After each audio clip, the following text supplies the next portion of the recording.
Steve Irwin. In today's video we'll learn about Steve Irwin.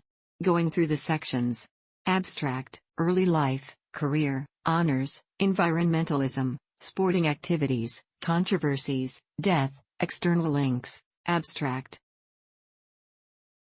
Stephen Robert Irwin, nicknamed the Crocodile Hunter, was an Australian zookeeper, television personality, wildlife expert, environmentalist, and conservationist.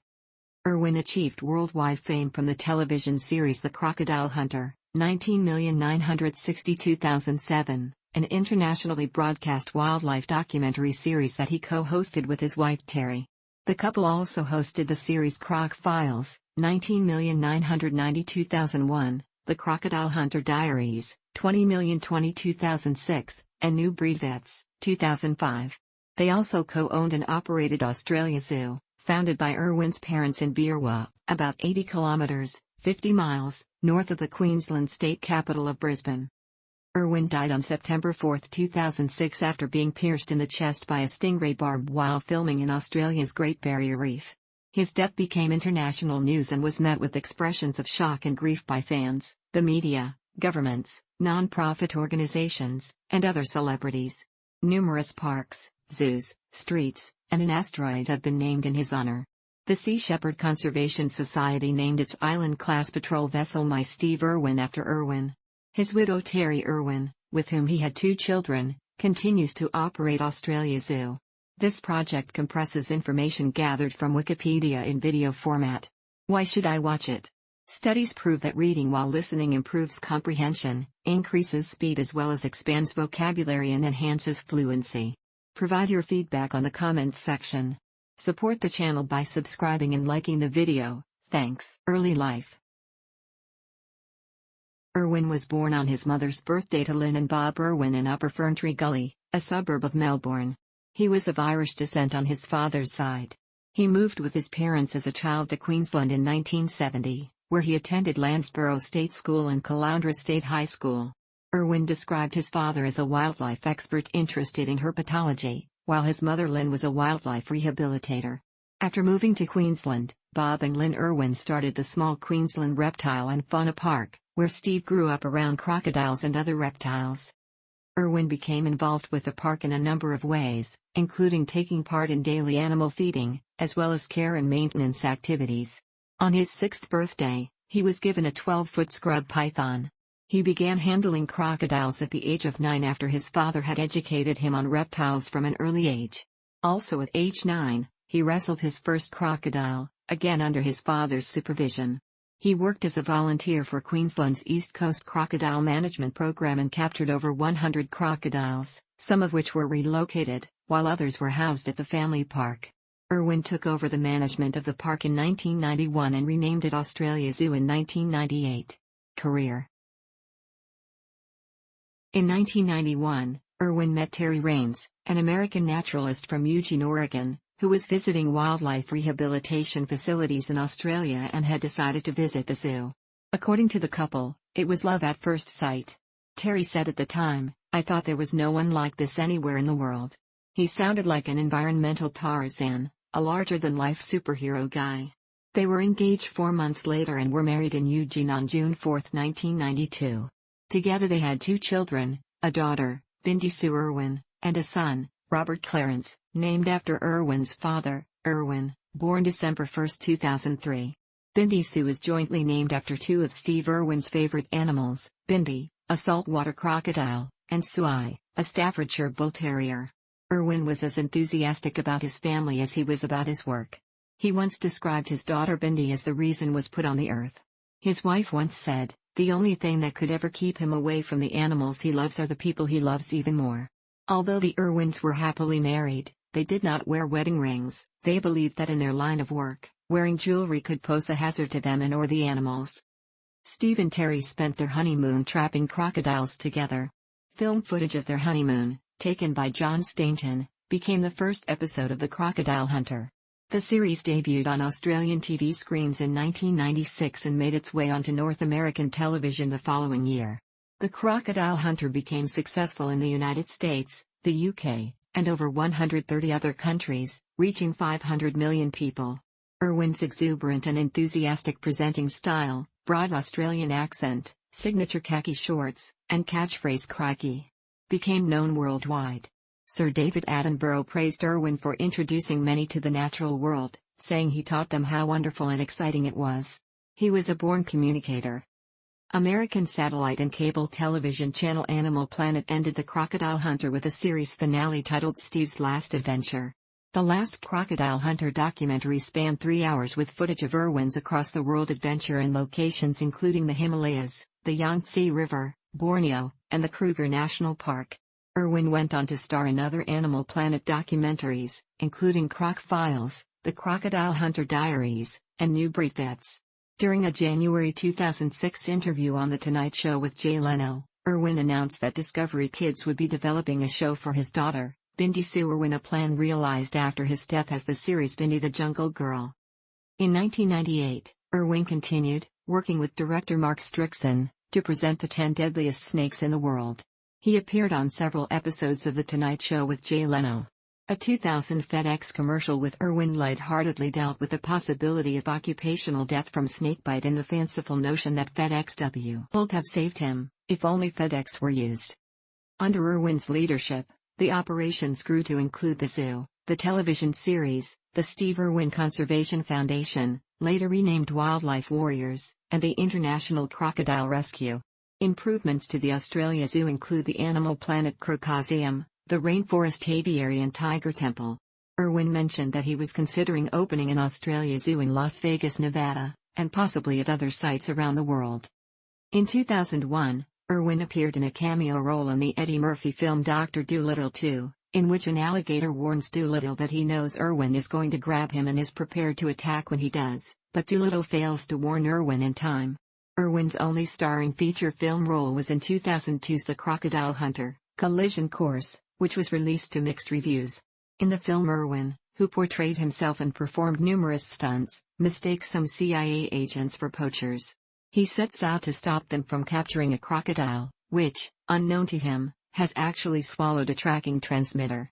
The film won the Best Family Feature Film Award for a comedy film at the Young Artist Awards. The film was produced on a budget of about $12 million and has grossed $33 million. To promote the film, Irwin was featured in an animated short produced by Animax Entertainment for Intermix. In 2002, Irwin and his family appeared in the Wiggles video/DVD release Wiggly Safari, which was set in Australia Zoo and featured singing and dancing inspired by Australian wildlife. Irwin fronted an advertising campaign for the Gone in 2003, a passenger train operating between Adelaide, Alice Springs, and Darwin. A Pacific National NR-class locomotive was named Steve Irwin as part of the campaign. Irwin provided his voice for the 2006 animated film Happy Feet, as an elephant seal named Trev. The film was dedicated to Irwin, as he died during post-production. Another, previously incomplete scene, featuring Irwin providing the voice of an albatross and essentially playing himself, was restored to the DVD release. Irwin was also involved in several media campaigns. He enthusiastically joined with the Australian Quarantine and Inspection Service to promote Australia's strict quarantine/customs requirements, with advertisements and posters featuring slogans such as, "Quarantine Matters. Don't muck with it." His payments for these advertising campaigns were directed into his wildlife fund. In 2004, Irwin was appointed ambassador for the Gone, the passenger train running from Adelaide to Alice Springs in the central Australian outback, when the line was extended all the way to Darwin on the northern coast that year. For some time he was sponsored by Toyota. Irwin was a keen promoter for Australian tourism in general and Queensland tourism in particular. In 2002, the Australia Zoo was voted Queensland's top tourist attraction. His immense popularity in the United States meant he often promoted Australia as a tourist destination there. As a part of the United States Australia Week celebrations in January 2006, Irwin appeared at UCLA's Poly Pavilion in Los Angeles, California. In November 2003, Irwin was filming a documentary on sea lions off the coast of Baja California Peninsula in Mexico when he heard via his boat's radio that 2 scuba divers were reported missing in the area. Irwin and his entire crew suspended operations to aid in the search. His team's divers searched with the rescue divers, and Irwin used his vessel to patrol the waters around the island where the incident occurred, as well as using his satellite communications system to call in a rescue plane.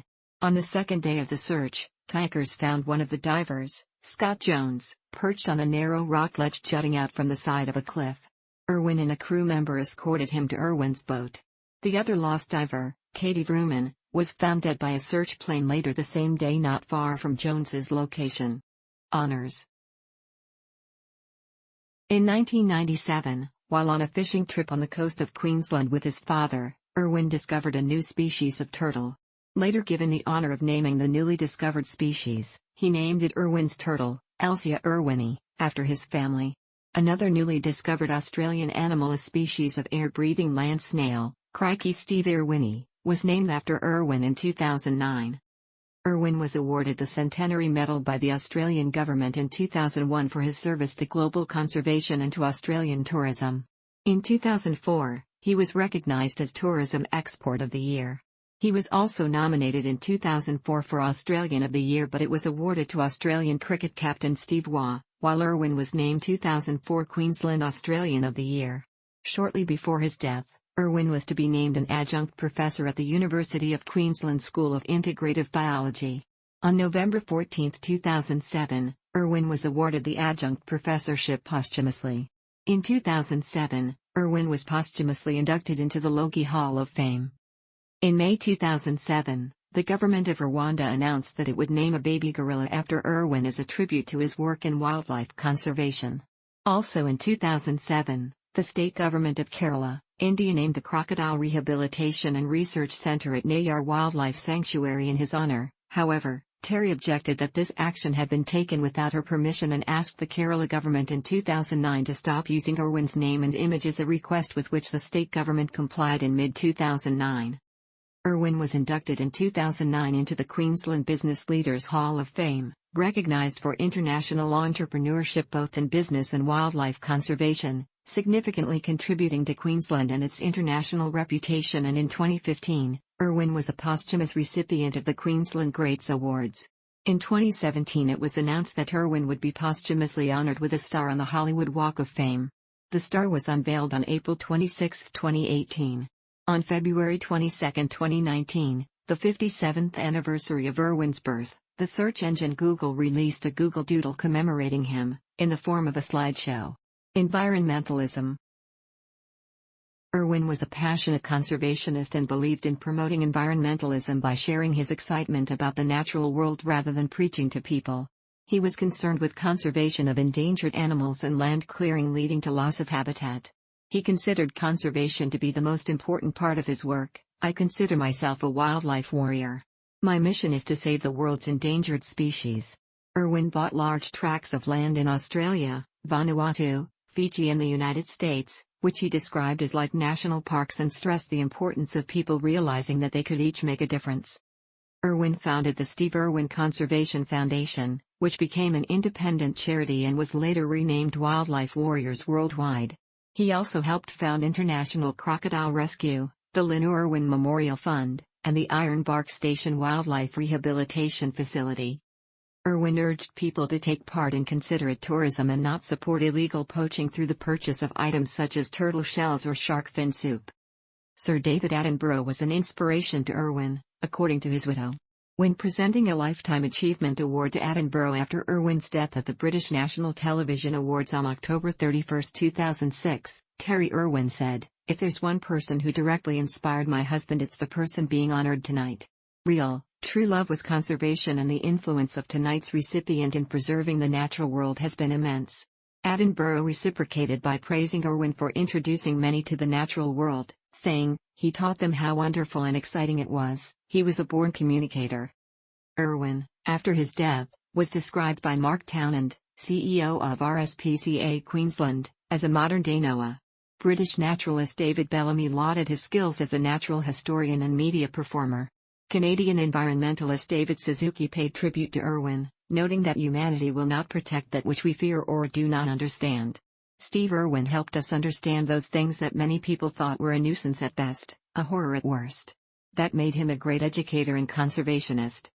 After his death, The vessel MV Robert Hunter, owned by the environmental action group Sea Shepherd Conservation Society, was renamed MY Steve Irwin.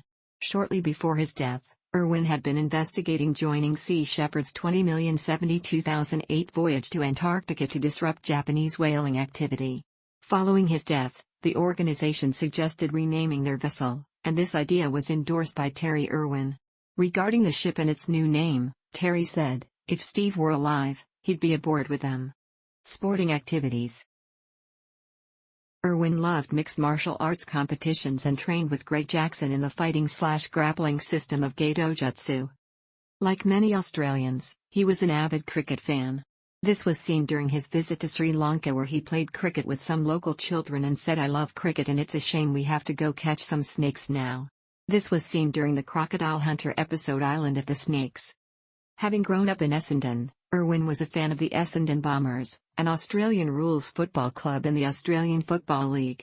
Irwin took part in an Australian rules football promotion in Los Angeles as part of Australia Week in early 2006. After his death, a picture of Irwin wearing a Bombers guernsey was shown by ESPN.com in their bottom 10 ranking of the worst Division I FBS college football teams after Week 1 of the season in tribute to him. Having lived in Queensland most of his life, Irwin was also a fan of rugby league. As a teenager, he played for the Caloundra Sharks as a second rower, and as an adult he was known to be a passionate Brisbane Broncos fan and was involved with the club on several occasions. On one occasion, after turning up to training, he asked if he could tackle the largest player, Shane Webb. Despite being thrown to the ground and looking like he'd been crushed, he was jovial about the experience. Irwin laughingly shared the experience with the Queensland State of Origin squad before the 2006 series. Irwin also supported rugby union, being a fan of the national team, the Wallabies. He once wore a Wallaby jersey during a demonstration at the zoo. A behind-the-scenes episode of The Crocodile Hunter showed Irwin and the crew finding a petrol station in a remote part of Namibia to watch the Wallabies defeat France in the 1999 Rugby World Cup final. Irwin was also a talented surfer. Controversies. A controversial incident occurred during a public show on January 2, 2004, when Irwin carried his 1-month-old son, Robert, in his arm while hand-feeding a chicken carcass to Murray, a 3.8-meter saltwater crocodile. The infant was close to the crocodile, and comparisons were made in the press to Michael Jackson's dangling his son outside a German hotel window. In addition, some child welfare groups, animal rights groups, and some of Irwin's television viewers criticized his actions as irresponsible and tantamount to child abuse.